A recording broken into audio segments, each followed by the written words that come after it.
தந்தை, மகன், தூய ஆவியானவர் நம்மை நிறைவாக ஆசீர்வதிப்பாராக. நண்பர்களை, மீண்டுமாய் உங்களை இந்த ஆராதனைக்கு அன்போடு அழைக்கின்றேன். ஆலயங்கள் மனிதர்களுடைய ஆன்மாக்களை புதுப்பிக்கின்றன. நமது ஆன்மாக்கள் புதுப்பிக்கப்படணும் நண்பர்களே. இப்போதான் சிந்தனை செறிவோடு, ஞானம் நிறைந்த பார்வையோடு, இன்னும் விசாலமாக இந்த உலகத்தை பார்க்கிற மகனாய் நம்ம மாறணும்னா ஆலயங்கள் மனிதருடைய ஆன்மாக்களை புதுப்பிக்கின்றன.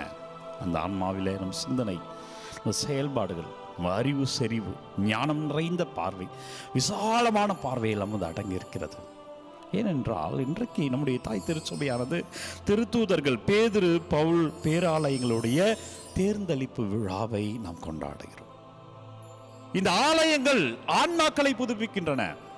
சென்ற ஞாயிற்றுக்கிழமை லாத்ரான் பேராலய தேர்ந்தளிப்பு விழாவை நம்ம கொண்டாடணும். அதுதான் சர்ச்சுக்கெல்லாம் தாய் சர்ச்.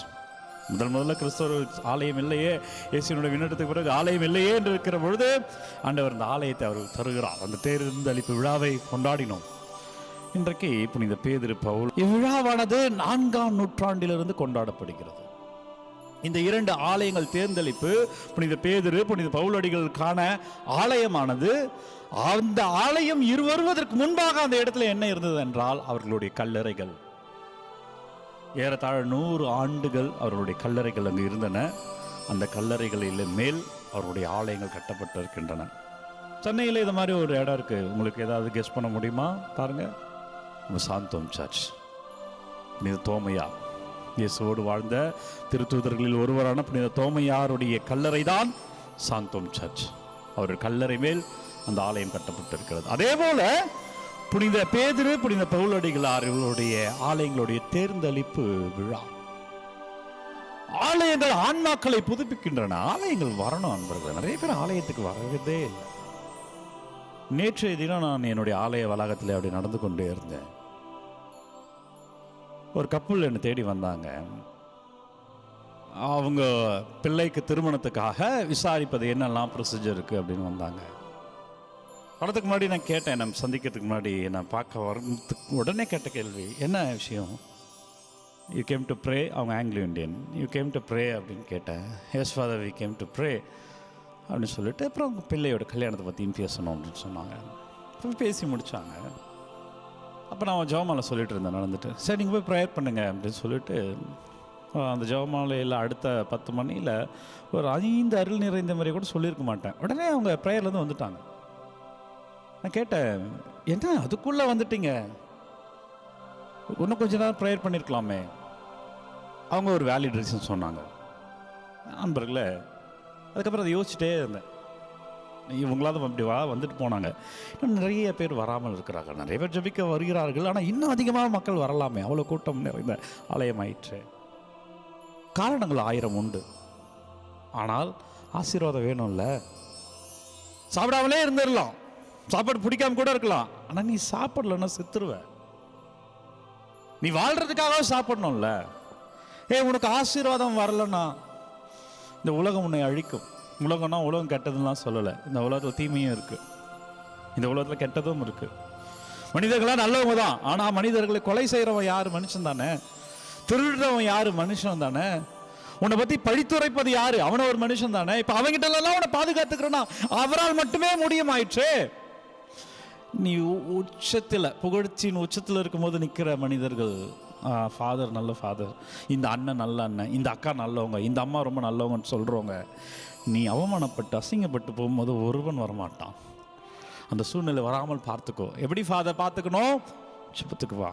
இன்னைக்கு ஆலய தேர்ந்தளிப்பு விழாவை கொண்டாடு. இன்றைக்கு நற்செய்தி பாருங்க. இன்றைக்கு நற்செய்தி சக்கையு 19வது அதிகாரம் 1லேருந்து 10 வரை லூக்கா நற்செய்தி எடுத்து வாசிங்க. சக்கையு ஒரு அத்தி மரத்தில் ஏறி இயேசுவை பார்க்கணும்னு போகிறார். ஒரு குட்டையான மனிதர் சக்கையு. அந்த மரத்தோடைய உச்சத்துக்கு போயிடுறாரு. குட்டையான மனுஷனை எல்லாரும் எப்படி பார்ப்போம்? எல்லாரும் கீழே பார்ப்போம். ஏன்னா குட்டையாக இருப்பாங்க, கொஞ்சம் இப்படி தான் பேசுவோம் இல்லையா? இப்படி தான் பேசுவோம். ஆனால் முதல் முறையாக சக்கையை ஒருத்தர் நிமிர்ந்து பார்க்கிறார். ஏன் மரத்து மேலே நிற்கிறார்? யார் என்றால் இயேசு. கோயிலுக்கு வரும்பொழுது ஆண்டவர் உன்னை நிமிர்ந்து பார்க்க வைப்பார்.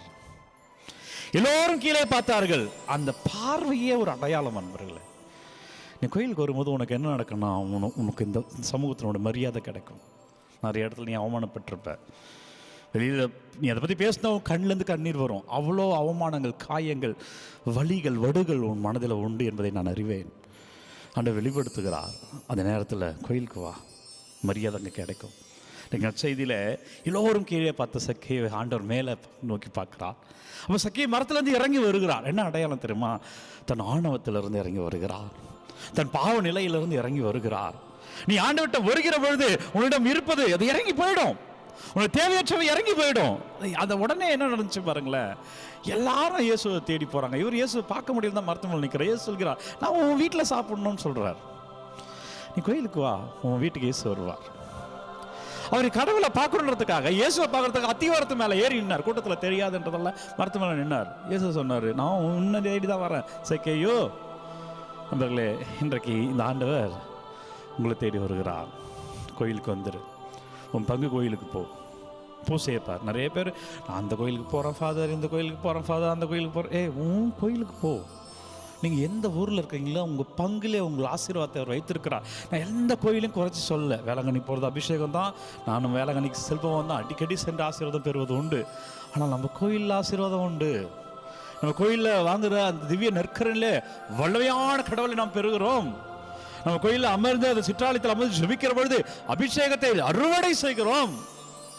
பெரிய மன இறை உறவுல சக்கையை வீட்டுக்கு போறார். சக்கையுக்கு மீட்பு, சக்கையுக்கு இன்றைக்கு இந்த வீட்டுக்கு மீட்பு உண்டாயிற்று. அதுவரை என்ன, அதுவரை சக்கையு பணக்காரர் தான், ஆனா மீட்பு இல்லை. அதுவரை சக்கையு ஒரு செல்வந்தர் தான், ஆனா மகிழ்ச்சி இல்லை. ஆனால் இயேசு போன அந்த கணம் மீட்பு. யார் காரணம் இதுக்கு? இந்த மீட்புக்கு யார் காரணம்? இயேசுவா? நிச்சயமா இல்லை. இந்த மீட்புக்கு யார் காரணம்னா, இந்த மீட்புக்கு சக்கையோ தான் காரணம். அவர் தான் மரத்துமலை ஏறினார். இயேசு சக்கையை பார்க்க வந்திருக்கலாம், ஆனால் சக்கையும் இயேசுவை பார்க்க போனார் என்பதுதான் நீ அறிந்து கொள்ளணும். நீ கோயிலுக்கு வரணும். இயேசு உன்னை பார்ப்பதற்காக இருக்கிறார், உன்னை தொடுவதற்காக இருக்கிறார், உன்னை ஆசீர்வதிக்க இருக்கிறார். நீ அவர் தேடி வா. அதான் ஆலய தேர்ந்தளிப்பு விழா. புனித பேதுரு பவுலுடைய ஆலய தேர்ந்தளிப்பு. அந்த ஆலயம் தன்னுடைய அடையாளமாக உன் கோயிலுக்கு போ. நீ நான் சூசையப்பர் கோயில் எண்ணூரில் இருக்க என் மக்களே, என் கோயிலுக்கு வாங்க, அபிஷேகத்தை பெற்றுக்கொள்ளுங்க. என் பிள்ளைகளை ஆண்டவரை தேடி போங்க, உங்கள் கோயிலுக்கு போங்க, ஆசீர்வாதம். ஜெபிப்போமா? நன்றி ஆண்டவரே, வல்லவரே, நன்றி, நல்லவரே, நன்றி. இதோ இந்த நாளிலே செவ்வாய்க்கிழமை கோடி அற்புதர் அந்தோனியா ஜெபத்தில் பிள்ளைகள் தொடப்படுவார்களாக. ஆண்டவரே, சக்கையோ பெயர் சொல்லி அழைத்தீரே அப்பா. எங்கள் கவலைகள், கஷ்டங்கள், பாரங்களை எல்லாம் பாதத்தில் வைக்கிறோம். எங்களை பெயர் சொல்லி அழைங்கப்பா.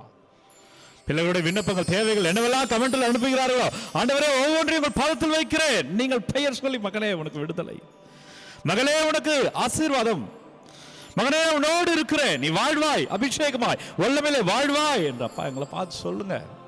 ஆண்டவர் எனக்கு விடுதலை தாங்க. ஆண்டவர் மன போராட்டங்கள், கவலைகள், மனதிலே காயங்களோடு, வலிகளோடு, ரணங்களோடு ஜெபிக்கிற ஒவ்வொரு பிள்ளைகளே, இதோ ஆண்டவர், இதோ உனக்கான ஆராதனை, இது உனக்கான நேரம், இது உனக்கான கிருபை. செவி, நீ வாழ்வாய். உன் அவமானத்தில் இருந்து, உன் கவலையில் இருந்து, உன் கஷ்டத்தில் இருந்து வல்லமையான இறைவன் விடுவிப்பாராக. அவர் கிருபையிலே ஆசீர்வாதத்தை அறுவடை செய்வீராக. இயேசு கிறிஸ்துவின் பெயரிலே வாழ்வீர்கள் அன்பர்களே. எனவே செவ்வாய்க்கிழமை கோடி அற்புதர் அந்தோனியார் ஜெபத்தில் இறைவனுடைய ஆசீர்வாதத்தை பெற எல்லாம் அல்ல இறைவன் நம்மை தந்தை, மகன், தூய ஆவியானவர் நம்மை நிறைவாக ஆசீர்வதிப்பாராக. இந்த நாளும் இனிய நாளே. அன்பர்களே, ஒவ்வொரு நாளும் விடியற் காலை 3 மணிக்கு இந்த ஆராதனை வழங்கி கொண்டிருக்கிறோம். யாருக்கு தேவைன்னு நினைக்கிறீங்களோ அவர்களோடு பகிர்ந்து கொள்ளுங்க. உங்கள் விண்ணப்பங்களை எல்லாம் கமெண்ட்டில் அனுப்புங்க. உங்களுக்காக நான் தொடர்ந்து ஜெபிக்கிறேன். God bless you. Take care.